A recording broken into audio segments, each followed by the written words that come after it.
আসসালামু আলাইকুম প্রিয় দর্শক, আমি ডাক্তার মোহাম্মদ রায়হান উদ্দিন। কথা বলবো আজ একজন প্রবাসী ভাইকে নিয়ে, যে প্রবাসী ভাইটি একটি রোগের কারণে তিনি প্রবাস থেকে বাংলাদেশে আসতে বাধ্য হয়েছিলেন। একটি রোগ, যে রোগটি হচ্ছে দাউদ বা দাঁত বা ফাঙ্গাল ইনফেকশন। শুরু থেকে অল্প পরিমাণে শুরু করে ওনার সমস্ত শরীরে ছড়িয়ে পড়েছিল, যার ফলে তিনি কিন্তু একেবারে কোনো কাজকর্ম করতে পারছিলেন না, অনেক বেশি পরিমাণে চুলকানো ছিল। সেই অবস্থা নিয়ে তিনি দেশে আসতে বাধ্য হন এবং তিনি দেশে আসেন, চিকিৎসা শুরু করে চিকিৎসা করার পর আলহামদুলিল্লাহ তিনি এখন সম্পূর্ণ সুস্থ এবং ওনার এক শরীরে দাগ পর্যন্ত নেই। তিনি আবার প্রবাসে চলে যাবেন খুব শীঘ্রই, নেক্সট উইকে হয়তো তিনি প্রবাসে চলে যাচ্ছেন। অর্থাৎ ওনার জন্য শুভকামনা সবসময়। এবং শুনবো ওনার মুখ থেকে। কেমন আছেন আপনি? জি আলহামদুলিল্লাহ ভালো আছি। আলহামদুলিল্লাহ। আপনি যখন এসেছিলেন কি অবস্থা ছিল মনে আছে নিশ্চয়ই? জি অবশ্যই মনে আছে, আমার সমস্ত শরীর আক্রান্ত ছিল দাউদে। সমস্ত শরীর আক্রান্ত জি। ছিল। এবং একটু যদি আমি একটু দেখাই এখন কি অবস্থা দাউদ? এখন আলহামদুলিল্লাহ খুব ভালো।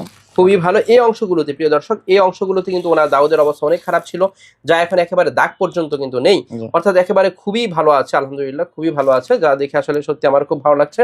এবং এই যে যখন এসেছিলেন তখন তো সমস্ত শরীরে চুলকানো ছিল, তাই না? জি এবং এই সমস্যাটা কতদিন ধরে ভুগছিলেন প্রবাসে? 6 মাস যাবত। 6 মাস যাবৎ ভুগছিলেন। সেখানে চিকিৎসাও করার চেষ্টা করেছেন, জি। কিন্তু সেভাবে ফলাফলটি আসেনি। জি তখন আপনি দেশে আসতে বাধ্য হয়েছিলেন এবং আলহামদুলিল্লাহ এখন তো সম্পূর্ণ সুস্থ জি এবং চলে যাচ্ছেন। জি আপনি কোথা থেকে এসেছেন? কিশোরগঞ্জ থেকে। কিশোরগঞ্জ থেকে এসেছেন এবং আজকের এই ভিডিওটি আপনার অনুমতিক্রমে করা হচ্ছে জি কিনা? অনুমতি নিয়ে করা। অনুমতিক্রমে করা হচ্ছে। প্রিয় প্রবাসী ভাইরা, যারা প্রবাস থেকে আমার ভিডিওগুলো দেখে থাকেন, আপনাদের প্রতি কৃতজ্ঞতা জানাই সবসময়। এবং প্রবাসী ভাইদের জন্য কিছু টিপস দিব, তা হচ্ছে যারা এই ধরনের সমস্যাগুলো নিয়ে ভুগে থাকেন, যদি আপনার কোনো রুমমেট যদি এই ধরনের সমস্যা থাকে, তাকে অবশ্যই আপনারা সাজেস্ট দিবেন, কারণ এটি একটি ছোঁয়াচে রোগ। কারণ একজনের হলে কিন্তু আরেকজনের মধ্যেও ছড়িয়ে যেতে পারে। আপনাকে অবশ্যই সবসময় পরিষ্কার পরিচ্ছন্ন থাকতে হবে, ঘাম হলেই মুছে নিতে হবে এবং কাপড়গুলো গরম পানি দিয়ে ধুয়ে দিতে হবে। এবং যদি এই ধরনের রোগ অল্প পরিমাণে দেখা দেয়, তাহলে সাথে সাথে ডাক্তারের পরামর্শ নিতে হবে এবং পিওর অ্যান্টিফাঙ্গাল ক্রিম ব্যবহার করতে হবে।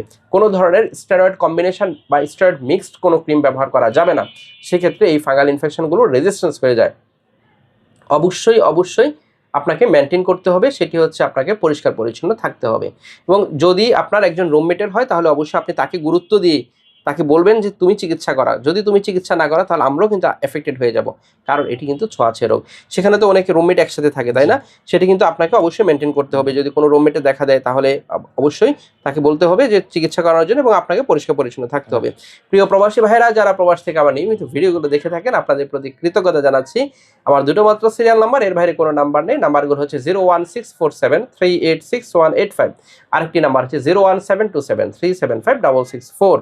যারা আমার নিয়মিত ভিডিওগুলো দেখে থাকেন, আপনাদের প্রতি কৃতজ্ঞতা জানিয়ে শেষ করছি। আসসালামু আলাইকুম।